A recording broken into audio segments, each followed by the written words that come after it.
InsyaAllah kita boleh sambung. Jadi Allah Subhanahu Wa Taala mengingatkan kepada kita semua tentang musuh kita, musuh tradisi yang tidak pernah berhenti untuk menjahanamkan kita, untuk menarik kita kepada perkara kemungkaran dan keji. Oleh itu, hendaklah kita sentiasa berjaga-jaga dan berwaspada daripada musuh kita, iaitu syaitan laknatullah. Ya, saya berhenti sekejap melihat ada soalan. Bagaimana kita yang selalu terdedah dan mendengar pelbagai berita-berita yang sebegini di media masa, namun kita tidaklah menyebarkan, sekadar menjadi pendengar, adakah saham kita di situ? Macam mana tu ya?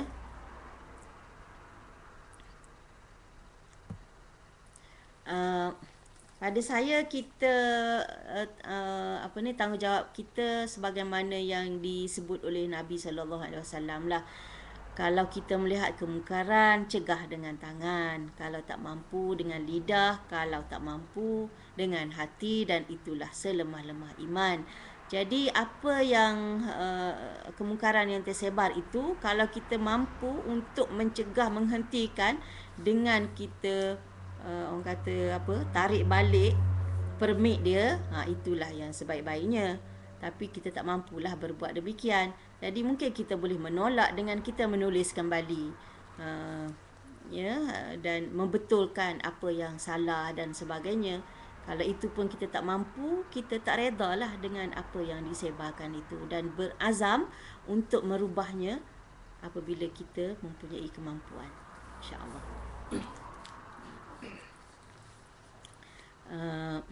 Masa pun tak berapa banyak lagi, jadi ana rasa kita berhenti saja dulu di sini. Kita ayat yang ke-22 ini kita sambung lain kali, insya-Allah. Ada soalan?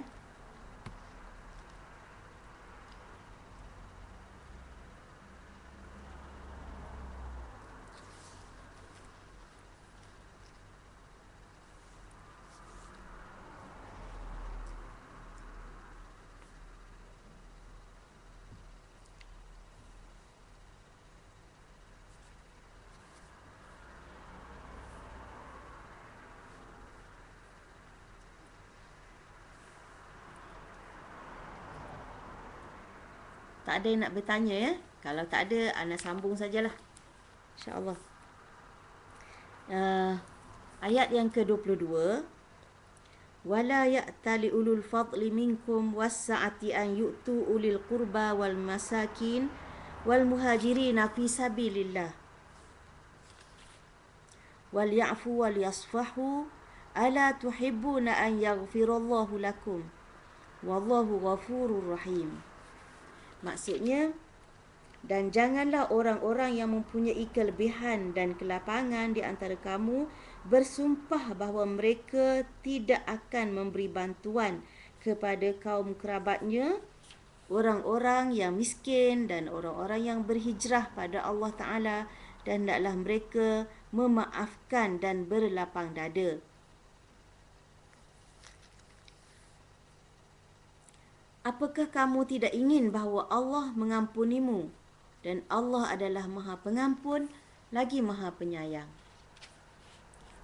Ayat ini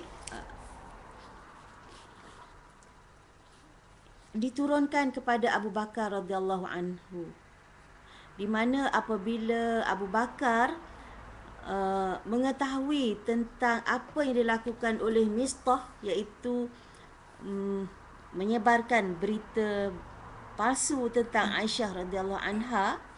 Bukan saja berita palsu, tapi berita palsu yang menjijikkan. Sedangkan Mistah ini saudara ataupun kerabat kepada Abu Bakar radhiyallahu anhu. Ya, ibunya adalah sepupu kepada Abu Bakar. Jadi Mistah ini anak sepupu Abu Bakar. Jadi Mistah dan ibunya merupakan ahli keluarga yang dekat dengan Abu Bakar.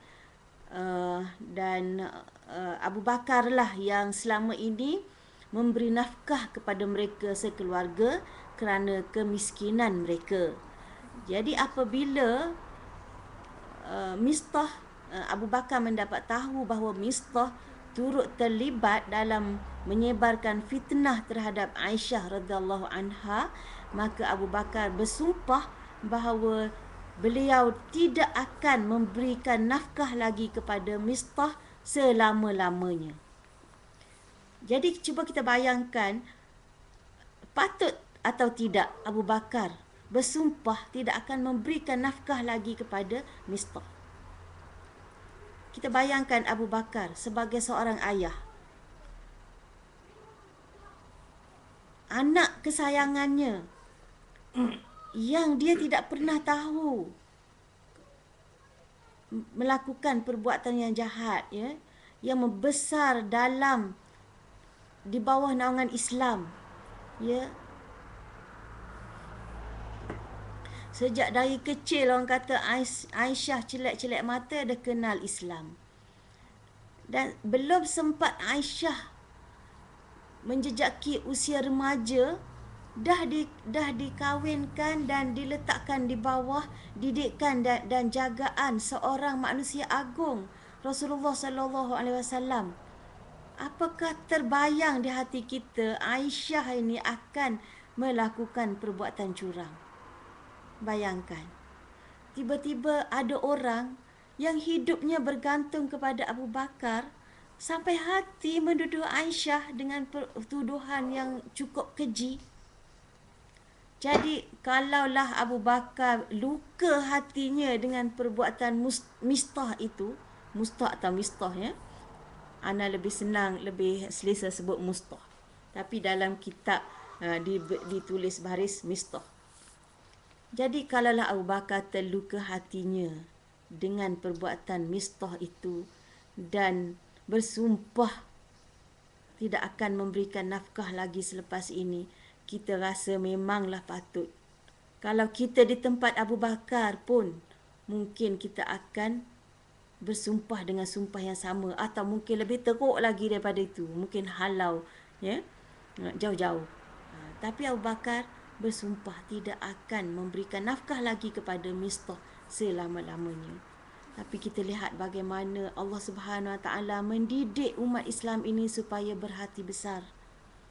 Ya, Allah Subhanahu Wa Taala menurunkan ayat ini dengan berfirman, dengan firman-Nya, janganlah orang-orang yang mempunyai kelebihan dan kelapangan di antara kamu bersumpah untuk tidak memberi nafkah lagi kepada keluarganya yang miskin.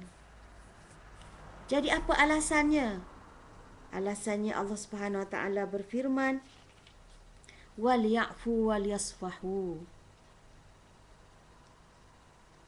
Ya, wal ya'fu wal yasfahu, hendaklah mereka memaafkan dan berlapang dada. Kenapa memaafkan dan berlapang dada? Allah tanya diri orang-orang yang beriman, ala tuhibbuna an yaghfirallahu lakum. Tidakkah kamu suka Allah ampunkan dosa-dosamu? Jadi maksudnya di sini, kalau kamu suka Allah mengampunkan dosa-dosamu, maka begitulah, ya, orang-orang lain juga suka kalau kamu ampunkan dosa-dosanya. Ya, maksudnya di sini Allah Subhanahu Wa Taala yang Maha Agung, Maha Besar, Dia sangat suka mengampunkan dosa hamba-Nya. Kita bayangkan, ya, hak hamba, hak Allah Subhanahu Wa Taala daripada hamba lebih besar daripada hak seseorang hamba daripada sesama hamba. Ya, betapa besar pun dosa kita kepada sesama manusia ini, sebenarnya dosa kita kepada Allah Subhanahu Wa Taala lebih besar. Kerana kedudukan kita adalah hamba. Allah Subhanahu Wa Taala Tuhan kita, pencipta kita, pemberi rezeki kepada kita. Maknanya kita tak boleh bandingkan kesalahan kita kepada sesama manusia dengan kesalahan kita kepada Allah Subhanahu Wa Taala. Sebab manusia tarafnya hamba, sama-sama hamba saja dengan kita. Sedangkan Allah Subhanahu Wa Taala itu Tuhan kita, pencipta kita. Jadi kalau Allah Subhanahu Wa Taala begitu pemurah, begitu Maha Pengampun, mengampuni dosa hamba terhadapnya, jadi apalah kita tak boleh nak maafkan dosa sesama hamba? Jadi sebagaimana kita begitu mengharapkan Allah Subhanahu Wa Taala ampunkan dosa-dosa kita, maka apalah besarnya sangat kita tidak mahu mengampunkan dosa manusia lain terhadap kita. Kita dengan manusia ini sama-sama hamba kepada Allah Subhanahu Wa Taala, sama-sama mengharapkan keampunan daripada Allah Subhanahu Wa Taala. Jadi itulah motivasi yang diberikan oleh Allah Subhanahu Wa Taala kepada Sayyidina Abu Bakar radhiyallahu anhu dan kepada seluruh hamba-hambanya yang tidak terlepas daripada dosa kepada Allah Subhanahu Wa Taala sendiri. Jadi kalau kita mengharapkan keampunan daripada Allah Subhanahu Wa Taala, maka sepatutnya kita tidak bakhil untuk mengampunkan dosa sesama manusia, dosa manusia terhadap kita. Jadi apabila mendengar saja ayat ini, Abu Bakar tidak bertangguh lagi. Sebaliknya berkata, aku suka keampunanmu ya Allah, aku suka keampunanmu ya Allah. Dan terus Abu Bakar menarik balik sumpahnya sambil berkata, aku tidak akan menarik balik nafkahku daripada Mistah selama-lamanya. Jadi, menurutnya ahli tafsir, antara pengajaran yang dapat kita ambil daripada ayat ini, apabila kita bersumpah untuk tidak melakukan sesuatu atau kita bersumpah untuk melakukan sesuatu, kemudian selepas itu kita dapati ada yang lebih baik daripada itu, kita sepatutnya membatalkan sumpah itu dan buat yang lebih baik. Umpamanya kita bersumpah tak nak buat apa, ya, tak nak buat sesuatu perkara. Kemudian kita dapati lebih baik buat daripada tak buat. Maka kita batalkan sumpah kita. Batalkan sumpah kita kena bayar kafarah lah. Tapi batalkan sumpah dan buat yang lebih baik itu. Jadi maknanya walaupun kita bersumpah, tak ada masalah untuk kita batalkan sumpah kita, walaupun tidak ada masalah untuk kita membatalkan sumpah kita dengan membayar kafarah kalau kita dapati ada yang lebih baik daripada apa yang telah kita sumpahkan ataupun kita nazarkan, insya-Allah. Jadi itu saja untuk petang ini sampai ayat yang ke-22. Jadi yang seterusnya kena tanya penganjur lah, ya. Kalau nak diteruskan, insya-Allah kita akan teruskan. Kalau penganjur berkata berhenti setakat ini, kita berhenti setakat inilah. Jadi wallahu alam. Walau bagaimanapun, kalau ada soalan, insya-Allah ana layan sebentarlah, dalam 2-3 minit, insya-Allah. Ada soalan?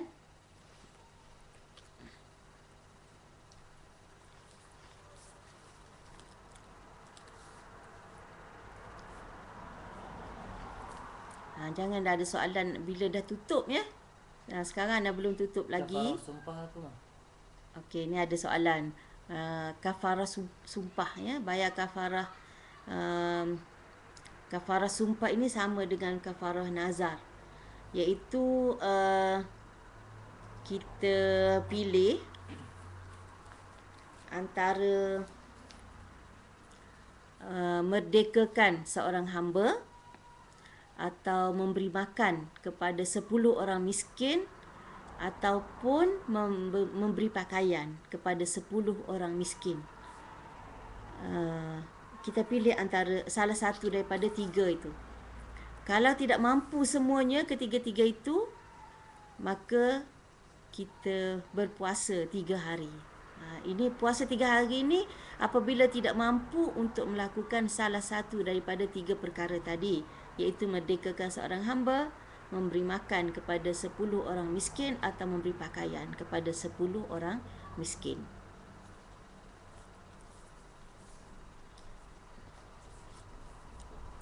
Okey, insya-Allah nampaknya tiada lagi soalan untuk petang ini. Kita akhiri kuliah pada petang ini dengan tasbih kafarah dan surah Wal-Asr. Subhanakallahumma wa bihamdik, asyhadu an la ilaha illa anta, astaghfiruka wa atubu ilaik. Bismillahirrahmanirrahim. Wal-asr, innal insana lafi khusr illa alladhina amanu wa 'amilus solihat wa tawasaw bis Illa allazina amanu wa amilus solihat wa tawasaw bil haqq wa tawasaw bis sabr. Sadaqallahul azim. Ini maksudnya. Itu